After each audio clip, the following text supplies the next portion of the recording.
श्री राघव चड्ढा। शुक्रिया सर। आपका 9 minute. Sir, मुझे ये बात रखते हुए इस सदन के भीतर बड़ी खुशी है कि आज से कुछ दिन पहले इंडेक्सेशन पर जो तमाम सदस्यों ने अपनी राय रखी थी, मैंने भी अपनी बात रखी थी। हमारी उस राय के उस सुझाव को माननीय वित्त मंत्री जी ने स्वीकारा और आज से 2 हफ्ते पहले इंडेक्सेशन जो भारत के इन्वेस्टर से छीना गया था वो बेनिफिट पार्शियली रिस्टोर किया गया है। लेकिन ये एक बहुत बड़ा प्रश्न चिन्ह खड़ा करता है भारत सरकार की टैक्स पॉलिसी पर कि कितनी कंफ्यूज है हमारे देश की टैक्स पॉलिसी। 23 जुलाई 2024 को आप कहते हैं कि हम भारत के इन्वेस्टर से इंडेक्सेशन वापस ले रहे हैं और ठीक 2 हफ्ते बाद 6 अगस्त को कहते हैं नहीं वापस नहीं ले रहे, इनको वापस पहुंचा रहे हैं।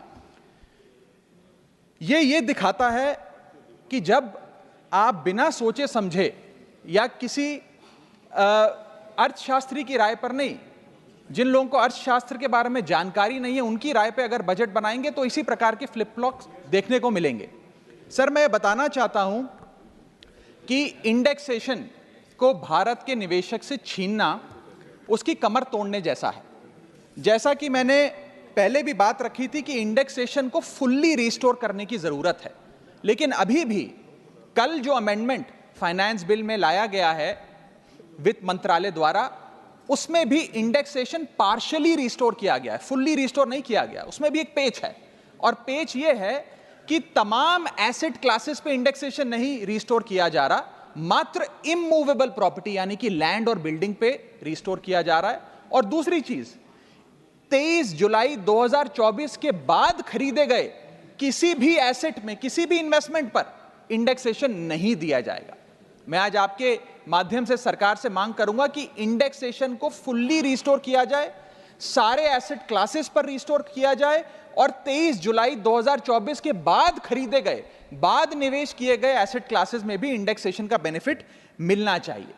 और इंडेक्सेशन के बेनिफिट से खिलवाड़ करना, एसेट क्लासेस से इंडेक्सेशन को समाप्त करना एक बड़ा सवाल खड़ा करता है कि क्या हमारे देश की वित्त मंत्री इन्फ्लेशन एडजस्टेड प्रॉफिट्स में विश्वास नहीं रखती?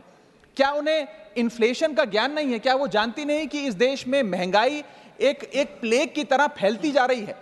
और इसी के साथ साथ मैं एक उदाहरण के माध्यम से आपको बताना चाहूंगा सर कि अभी भी इंडेक्सेशन जो पार्शियली रिस्टोर किया गया है उसमें भी कितने फ्लॉज हैं। उदाहरण के तौर पे आप एक इन्वेस्टमेंट करते हैं गोल्ड में, सिल्वर में या किसी एक एसेट क्लास में जिसमें इंडेक्सेशन का बेनिफिट इन्वेस्टर को मिला करता था।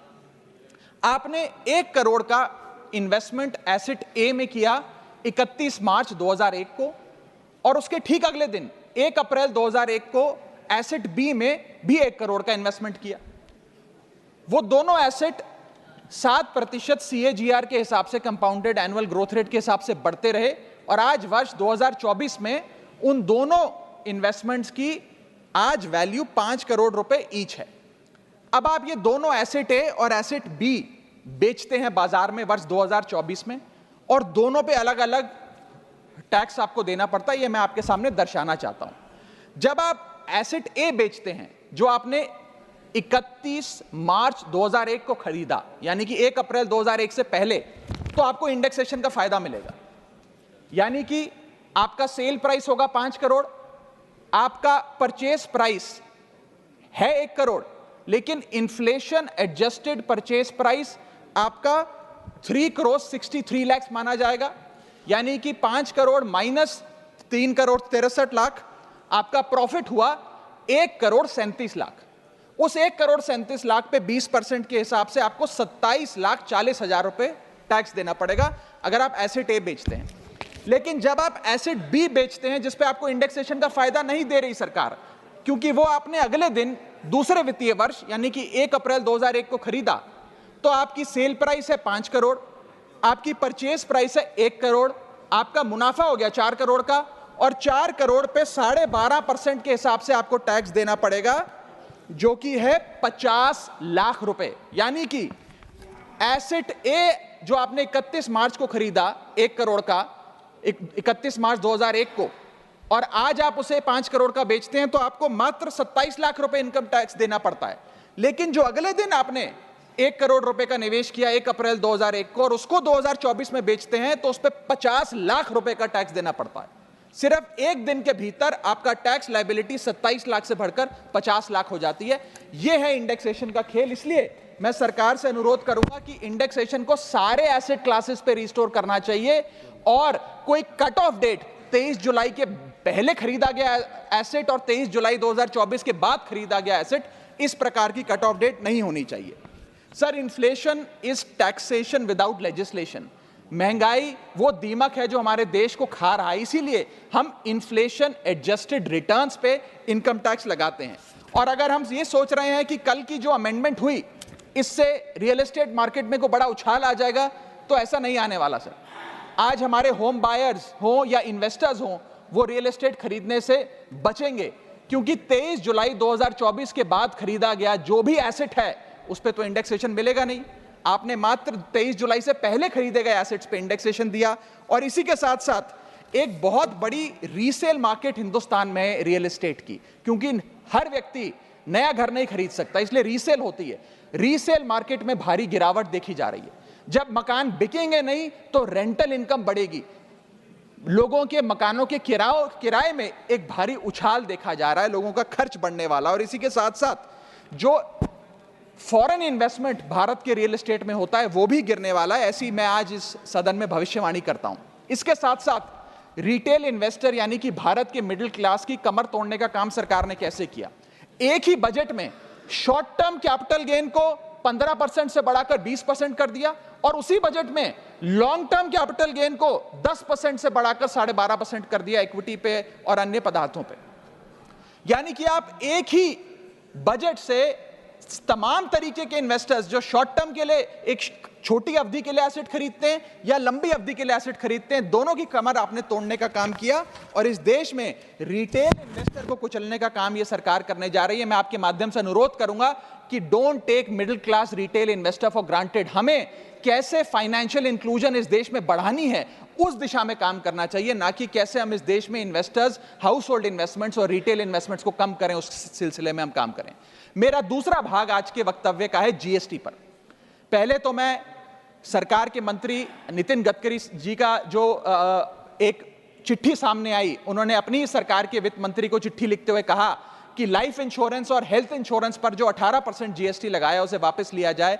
मैं उनकी इस मांग का समर्थन करता हूं और सरकार से मांग करता हूं कि हेल्थ और लाइफ इंश्योरेंस पर कम से कम हम जीएसटी ना लगाएं। यह कोई लग्जरी गुड या लग्जरी प्रोडक्ट नहीं है। और मुझे यह बताते हुए खुशी है सर कि parliamentary standing committee on finance की आज से 6 महीने पहले रिपोर्ट आई थी, जिसका हिस्सा मैं भी था। मैं भी parliamentary standing committee on finance का सदस्य हूं, जिस समिति ने अपने पैरा नंबर 2.10 में साफ तौर पे सरकार से अनुरोध किया कि हेल्थ इंश्योरेंस और लाइफ इंश्योरेंस पर जीएसटी कम किया जाए, समाप्त किया जाए, ना लगाया जाए। मैं पढ़ के वो अंश आपको सुनाना चाहूंगा।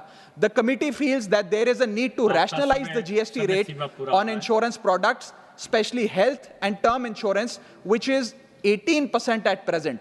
The high rate of GST results in a high premium burden which acts as a deterrent to getting in insurance policies. The committee, with a view to make insurance more affordable, recommends that GST rates applicable to health insurance products, particularly retail policies, etc., should be reduced. हमारा यह प्रयास होना चाहिए कि एक परिवार, sir बस समाप्त कर रहा हूं, अभी तो मेरा समय रह गया, 1-2 मिनट आप थोड़ा ज्यादा दे दीजिएगा तो सर कुछ फर्क नहीं पड़ेगा, मैं अपनी बात समाप्त कर लूंगा।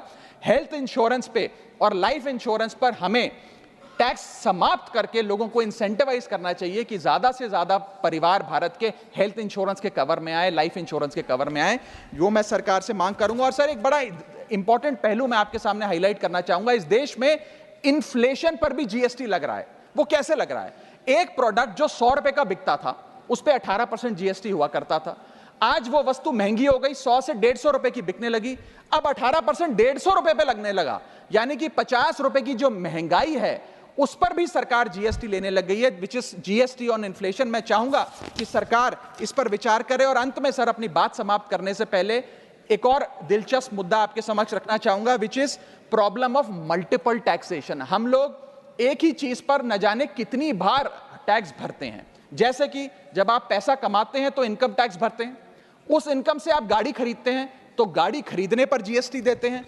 जब गाड़ी खरीदते हैं तो रोड टैक्स भी सरकार आपसे वसूलती है, फिर रोड डेवलपमेंट सेस भी आपसे लेती है। अब आप मोटर इंश्योरेंस भी कराएंगे गाड़ी का तो उस पर भी जीएसटी लेती है, और उसके बाद आप जब पेट्रोल या डीजल भरवाएंगे उस पर भी सेस और वैट लेती है, और अंत में जब आप अपनी गाड़ी को सड़क पर चलाएंगे तो टोल टैक्स के नाम पर जनता से पैसा वसूलती है।